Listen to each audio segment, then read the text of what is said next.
Assalamualaikum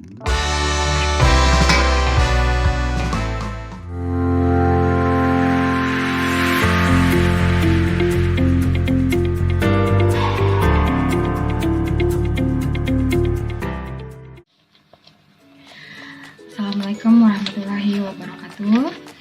Terima kasih atas kedatangan ibu-ibu sekalian yang telah menyempatkan hadir dalam kegiatan kita hari ini. Nah, hari ini kita akan memperkenalkan tujuan dari pertemuan kita, yaitu pentingnya menggunakan jamban sehat. Nah, di sini saya sudah membawa materi untuk ibu-ibu sekalian. Saya akan membagikan satu orang supaya kita belajar bersama pentingnya menggunakan jamban sehat.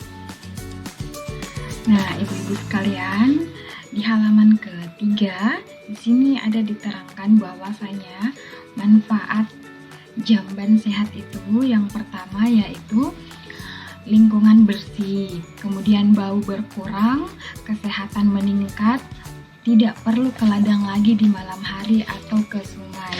Kemudian yang kelima, memutus penyebaran penyakit.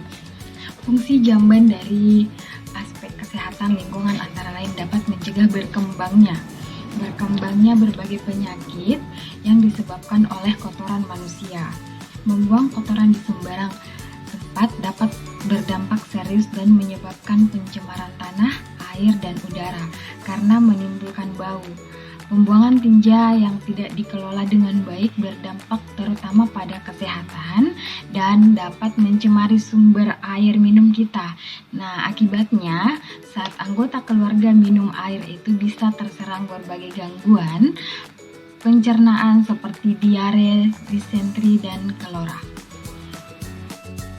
Nah, ibu-ibu sekalian, kriteria jamban sehat itu yaitu yang pertama, mencegah kontaminasi ke badan air, kemudian mencegah kontak antara manusia dan kotoran, kemudian membuat kotoran tersebut tidak dapat dihinggapi serangga serta binatang lainnya, kemudian mencegah bau yang tidak sedap.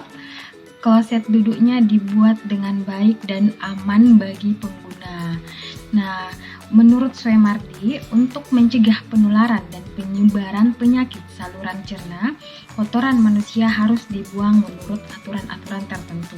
Beberapa syarat pembuangan kotoran manusia antara lain, tidak menjadi sumber penularan penyakit, kemudian yang kedua, tidak menjadi makanan dan sarang vektor, yang ketiga, tidak menimbulkan bau busuk dan tidak merusak estetika, dan ini yang paling penting yang perlu kita tahu yaitu tidak menimbulkan pencemaran pada sumber air minum.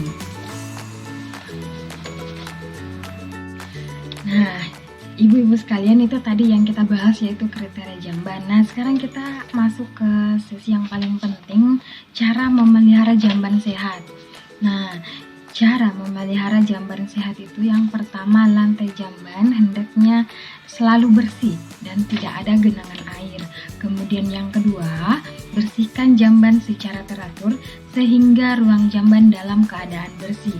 Kemudian yang ketiga, di dalam jamban tidak ada kotoran yang terlihat, tidak ada serangga, kecoa atau lalat, dan tikus yang berkeliaran. Kemudian tersedia alat pembersih, sabun, sikat, dan air bersih. Kemudian yang terakhir, bila ada kerusakan segera memperbaiki.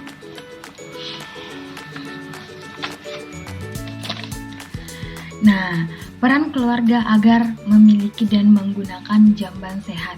Yang pertama, menyiapkan jamban di rumah, jamban keluarga atau jamban umum.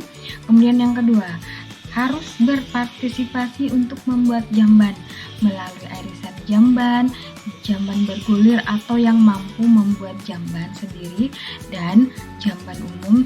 Untuk jamban umum disarankan membentuk kelompok pemeliharaan jamban. Kemudian yang ketiga, manfaatkan setiap kesempatan di rumah untuk mengingatkan tentang pentingnya menggunakan jamban sehat. Kemudian yang keempat, membagi tugas kepada anggota rumah tangga secara bergilir untuk membersihkan jamban.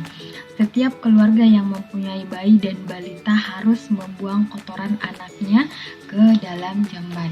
Nah, itulah tadi ibu-ibu. Kuncinya pakailah jamban yang sehat untuk buang air besar agar terhindar dari muntaber, mencret sehingga ibu dan anak tidak kekurangan gizi dan mencegah stunting pada anak. Ya, kenapa ibu? Oh, mau mengajukan pertanyaan? Oh ya, silahkan.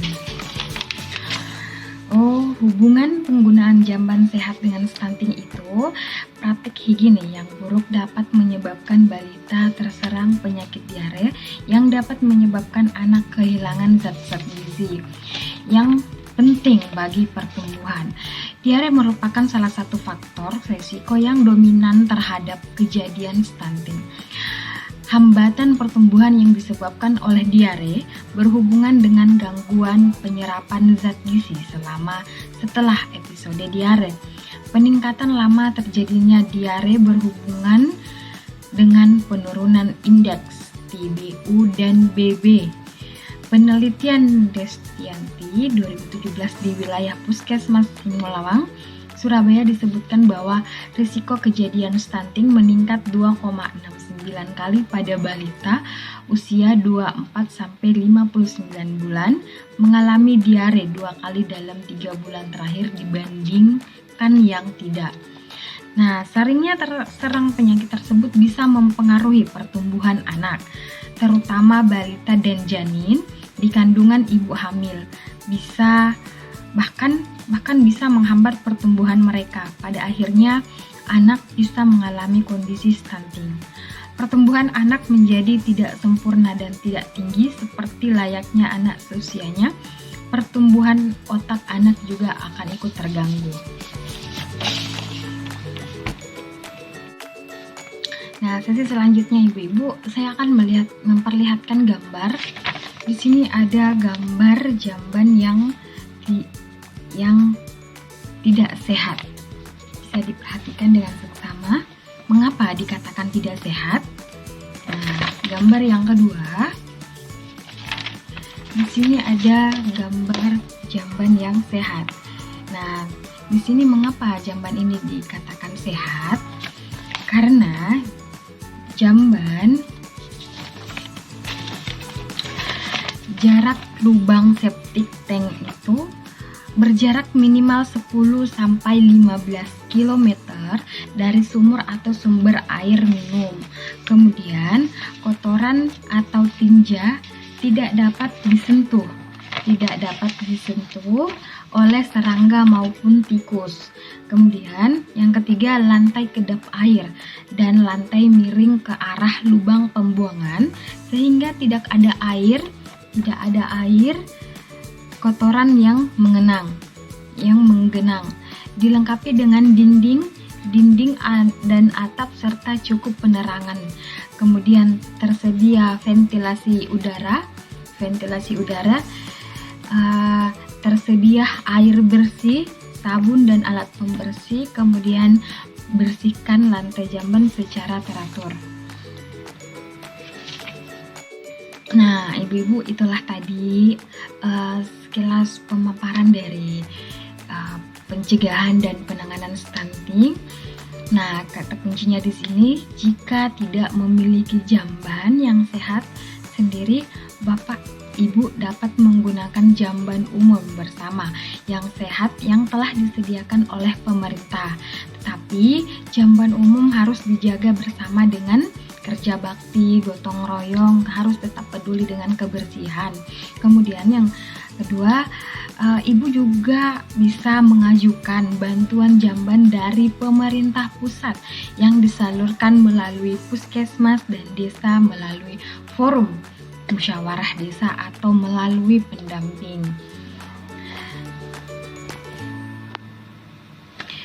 Nah, itulah sekian dari pertemuan kami.